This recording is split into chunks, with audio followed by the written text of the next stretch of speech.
Thank you for the lower microphone. Tallness is overrated. Y'all need to do some jumping jacks or something? Thank you so much for inviting me to be here with you today. It really is an honor, and I sincerely appreciate it.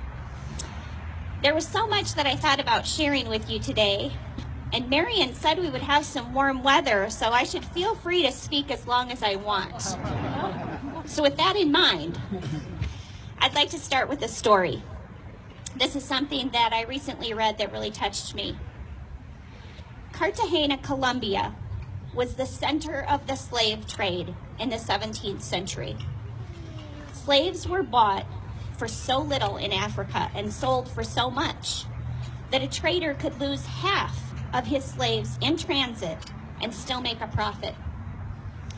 Not even the warnings of the Pope made a dent in the machinery of this slave trade. So what could one missionary do? Jesuit priest Father Peter Claver had no hope of changing the system, but he plunged into it anyway, bringing light into the literal darkness of the holds of the ships that brought these slaves in every day.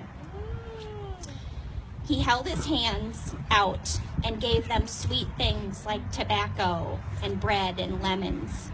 He brought medicine for their wounds.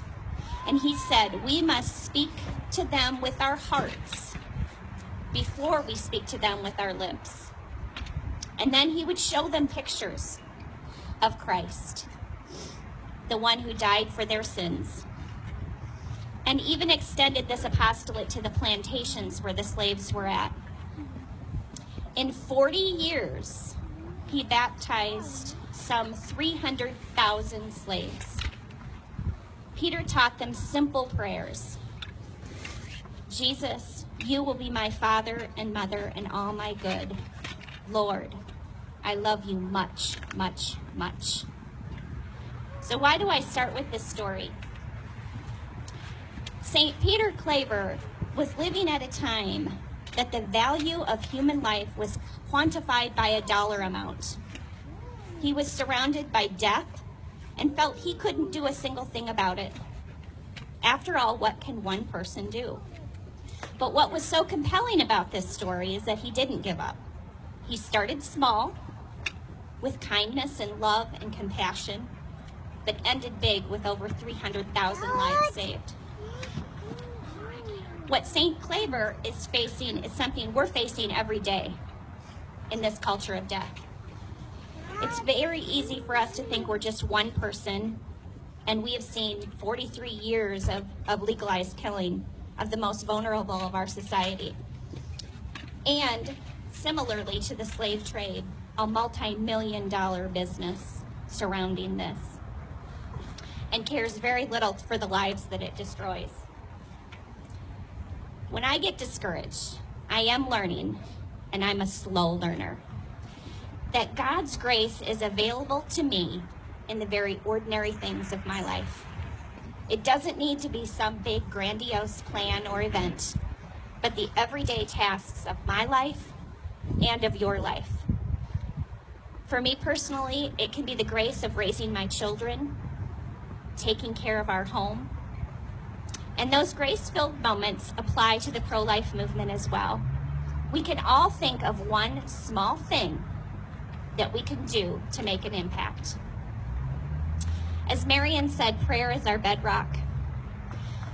While listening to Father John Ricardo on Catholic radio some time ago, he posed the question, how are we going to bring others to Christ if we don't have a relationship with him first?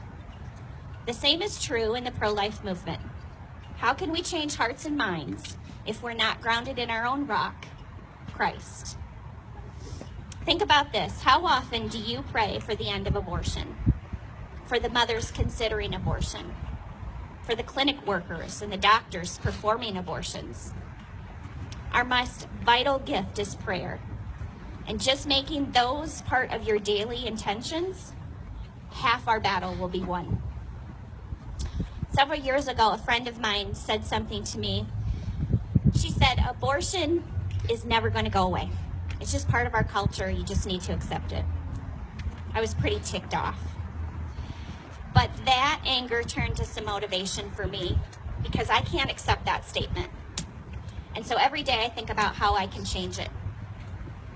And we talk about creating a culture of life. One thing, in addition to prayer and small little things, is starting those uncomfortable conversations.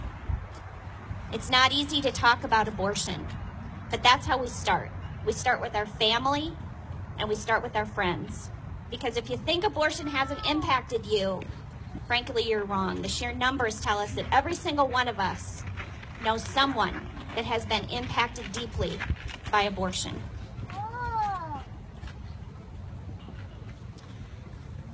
About 3 years ago, I started a Little Flowers Catholic girls group in my parish in St. Francis in West Des Moines.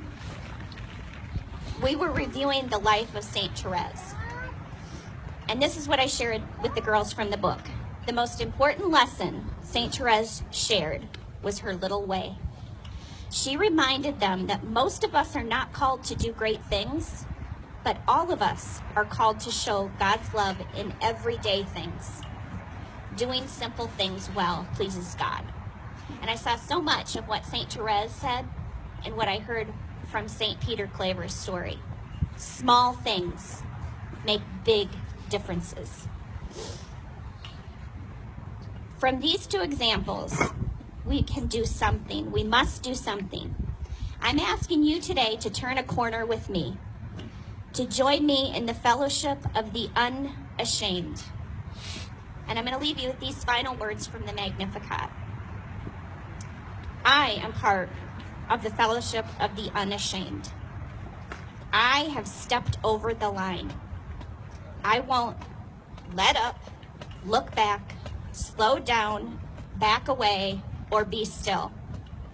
My past is redeemed, my present makes sense, and my future is in God's hands. I am finished and done with frivolous living and selfish giving. I no longer need prosperity, position, promotions, applause, or popularity. I don't have to be right, first, the best, recognized, or rewarded. I now live by faith. I lean on Christ's presence. I love with patience, live by prayer, and labor with the power of God's grace.